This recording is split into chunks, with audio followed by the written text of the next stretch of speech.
Mobile में क्या है कि 10 बजे रहेगा तो दीवार फान के घुस जाता है। आज लोग को कहाँ पार्टी दीजिएगा सर, यही होटल में? भैया मीडिया वाले आप लोग बहनों के लिए कितने प्रकार का यहाँ आइटम खाने में? देखिए आज तो veg, non veg, south Indian, north Indian सब चीज। सर अंदर लड़कियां कह रही थी कि सर मैम को नहीं लाए।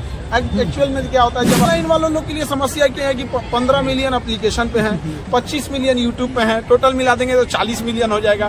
भैया पूरा पटना अगर खाली करा दिया जाए, पूरा पटना खाली करा दिया जाए तो भी 40 मिलियन नहीं हटेंगे। तो उनके लिए हम लोग ये सोचे हैं कि कोई बैच ऐसा दे देंगे। लगभग 20,000 से ज्यादा लड़कियां थी, तो आज हम लोग ने गर्ल्स को खिलाया, अब जो बच्चे रहेंगे उनको फिर, और उसके बाद फिर बॉयज को खिलाया।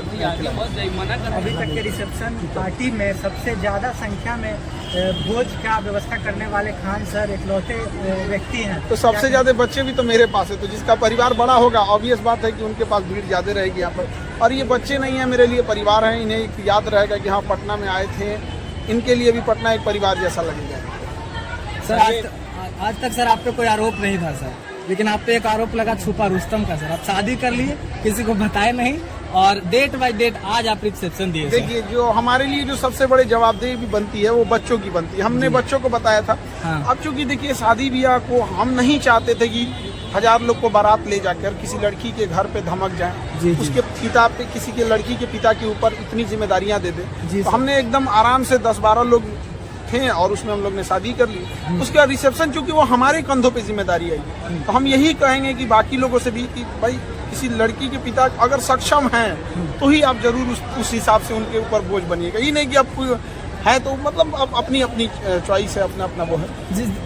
जिस दिन 2 जून को आपका रिसेप्शन था सर, उस दिन आपका एक वीडियो वायरल हुआ, आप बोले थे कि मौसम विभाग की जानकारी के अनुसार हमने ये पार्टी रखी थी। सर आज बारिश हो गया सर। नहीं, बारिश उतना ज्यादा नहीं था। आज का प्रेसिपिटेशन आज 20% था, तो 20% प्रेसिपिटेशन जब रहता है ना तो उतनी बारिश नहीं होती जितना में आप भीग जाए, हल्का झीसा होता है। इसलिए आज को रखा गया था। दूसरा क्या है कि अब तो बारिश का दिन ही आ गया है, तो मान के चलिए बारिश की वजह से अब इसको सितंबर के बाद नहीं ना करेंगे, वरना आप मीडिया वाले लोग मेरा सर खा जाइएगा। ऐसे ही काफी लेट हो गया सर। वो लेट इसलिए हो गया ना कि बच्चों की संख्या ज्यादा है और कोई पटना का ऐसा हॉल नहीं है, मैरिज हॉल नहीं है जो 10,000 से ज्यादा को एकोमोडेट कर सके। मैक्सिमम 10,000 है वहाँ पे। तो अब हम लोग को ना इसलिए गर्ल्स को अलग करना पड़ा, बॉयज को अलग करना गया। 5 दिन लगातार प्रोग्राम किया जाएगा, ये कारण है। अब चूंकि इतनी बड़ी भीड़ है, आप सब मीडिया वाले लोग हैं, लोग देखिए, अब हम लोग की अगर अच्छाई आप लोग दिखाते हैं और अगर कुछ हो जाता है तो हम लोग तो कहीं ना कहीं जवाबदेही भी बनती है। और इतनी जब भीड़ को आप बुलाते हैं तो भीड़ में भगदड़ न हो जाए। केवल आपको बुला के खाना पीना तक ही सीमित नहीं होती, एक नैतिक जिम्मेदारियां भी बनती हैं। तो जब तक पूरी व्यवस्थाएं उस तरह से ना हो जाए, इसी वजह से लेट हुआ था। और बच्चों के लिए अब लड़के लोग घबरा गए कि हमको क्यों नहीं बोल रहे हैं, लड़कियों को ही केवल कर रहे हैं। रक्षाबंधन तो लड़कियों का होता ही है। तो ऐसा नहीं है, लड़कों के लिए भी पार्टी रखा जाएगा। इसके बाद ऑनलाइन वालों लोग के लिए समस्या क्या है कि 15 मिलियन एप्लीकेशन पे हैं, 25 मिलियन यूट्यूब पे हैं, टोटल मिला देंगे तो 40 मिलियन हो जाएगा। भैया पूरा पटना अगर खाली करा दिया जाए, पूरा पटना खाली करा दिया जाए तो भी 40 मिलियन नहीं हटेंगे।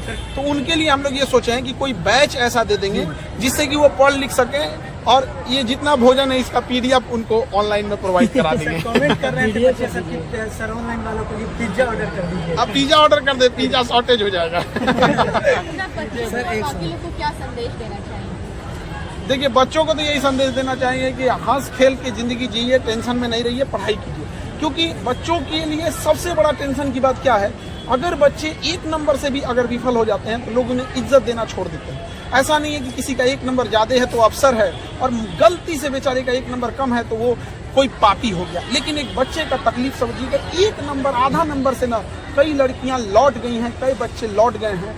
कई लड़कियों को अब जाके ससुराल जिंदगी भर रोटियां बेलना पड़ेगा, उनकी मेहनत का कोई कदर नहीं करेगा।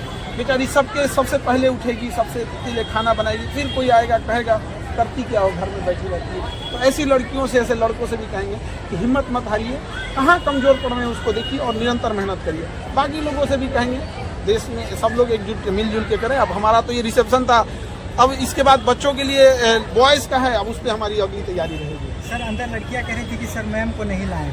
एक्चुअल में क्या होता है, जब आप वर्किंग में करते हैं तो कोई ज़रूरी नहीं होता है कि सबको छुट्टी एक टाइम पे ही मिल जाए। अब आप में से अगर कोई वर्किंग वाली लेडीज होंगी तो शायद उन लोग को उस दिन, जिस दिन आप चाहें छुट्टी मिलना, तो शायद जरूरी नहीं कि छुट्टी मिल ही जाए। और हम अगर ज़्यादा ज़बरदस्ती कर दे कि नहीं छुट्टी लेवे कीजिए, तो किसी दिन वो भी कर देंगे नहीं आप क्लास छोड़वे करिए, तो थोड़ा आज बहनों के लिए कितने प्रकार का यहाँ आइटम खाने में? देखिए आज तो veg, non veg, south Indian, north Indian सब चीज कुछ नहीं, रक्षाबंधन में एक्चुअली क्या होता है, नॉनवेज नहीं रख सकते। अब जो नॉनवेज खाने वाले हैं वो नॉनवेज के लिए तो भाई लोग में कंजूसी नहीं ना करेगा सर। कोई कंजूसी नहीं करते हैं यहाँ पे, बस थोड़ा सा वक्त का नजाकत होता है, क्योंकि बच्चों का ना 9 बजे हॉस्टल बंद होने लगता है। तो अभी हम लोग क्या है ना कि अंदर कहीं उन लोग को भीड़ भाड़ में पता नहीं चलता है टाइम का, जी सर। तो टाइम पता नहीं चला, उनका 10-11 बज जाएगा तो फिर हॉस्टल लॉज बंद हो जाता है। और चूंकि आज लड़कियों का प्रोग्राम है, कई बार क्या होता है ना कि लड़कियां क्लास से भी लेट से जाती हैं, 10 मिनट लेट हो जाता है तो उनको लोग बड़ा गलत बोलने लगते हैं, कौन बोलने लगते हैं, कभी लाइब्रेरी में निकलने में बेचारी पढ़ाई में मशगूल हो गई, तो थोड़ा सा उन लोग को तो ये चीज को थोड़ा सा बस वक्त वाली जो चीजें थी ना उसको देख के बस थोड़ा सा टाइमिंग को लेके है। वरना हम तो रहते बॉयल में क्या है कि 10 बजे रहेगा तो दीवार फान के घुस जाता है। आज लोग को कहाँ पार्टी दीजिएगा सर, यही होटल में कि फिर भैया और कहीं? मीडिया वाले आप लोग को अगर बता दिए ना तो आप लोग कहीं का नहीं छोड़ेंगे। नहीं सर, बताते नहीं है, यही तो गड़बड़ी नहीं, है। मीडिया में बताने का मतलब है कि कहीं पता चल जाएगा। देखिए लड़कियों को भी पार्टी दी है तो कल एक दिन पहले पता चला। हाँ, मतलब प्राइवेसी के लिए हम लोग जाने जाते हैं यहाँ पे। लोगों का पेपर लीक हो जाता है, लेकिन हमारे यहाँ इतना बड़ा आप बोले थे सस्पेंस बना के रखते यहाँ नहीं लीक हुआ। 20,000 लोगों का रिसेप्शन हुआ, लीक हुआ था कहीं? नहीं लीक हुआ यहाँ पर। जब तो ये चीज है थोड़ा सा प्राइवेसी मेंटेन कर। और आप मीडिया वाले बंधु लोगों को भी हाथ जोड़ के बहुत बहुत धन्यवाद। आप सारे लोग जो हैं आप लोग भी भोज कीजिए। 2 तारीख में जो सर कुछ लोग सर छूट गए थे उनके आप क्या करना चाहते हैं? देखिए अब ह्यूमन है, आप समझिए किसी चीज को। 10,000 से ज्यादा लोगों के लिए आज भी बहुत सारे बच्चे हो सकते हैं कि छूट गए होंगे, तो ये ह्यूमन एरर होता है। हम मानव हैं, जब तक जिंदा रहेंगे कोई ना कोई कुछ गलतियां होती रहती हैं यहाँ पर। तो होता है क्या कि 10-15 हजार लोगों को जब आप बुलाते हैं ना तो अक्सर क्या होता है ना कि कुछ एक आध लोग बाई मिस्टेक हो जाते हैं वहाँ पे। अब हो सकता है जैसे मान के चलिए आप ही की शादी हो और शायद कोई ना कोई तो हो ही सकते हैं यहाँ पे, तो प्रेशर भी रहता है, प्राइवेसी भी मेंटेन करके रखनी रहती है, तो सब यहाँ पे। बाकी आप मीडिया बंधु लोगों को भी बहुत बहुत आप लोग भी धन्यवाद। आप लोग भी हमेशा सहयोग किए। बच्चों की लड़ाई भी हम लोग ने लड़े, हमारे साथ लड़े। और लेडीज पत्रकार लोगों को भी देख के बड़ा खुशी होती है कि आप लोग भी महिला सशक्तिकरण में आवाज उठा रही हैं, क्योंकि कई बार ऐसा होता है कि महिलाओं की आवाज भी उठाने के लिए पुरुषों का सहारा लेना पड़ता है। तो बहुत आप लोग का भी धन्यवाद, बहुत बहुत तमाम मीडिया वालों की तरफ से आपको भी बहुत बहुत बधाई। बहुत बहुत धन्यवाद। आप सारे मीडिया वाले बंधुओं को धन्यवाद। चलिए।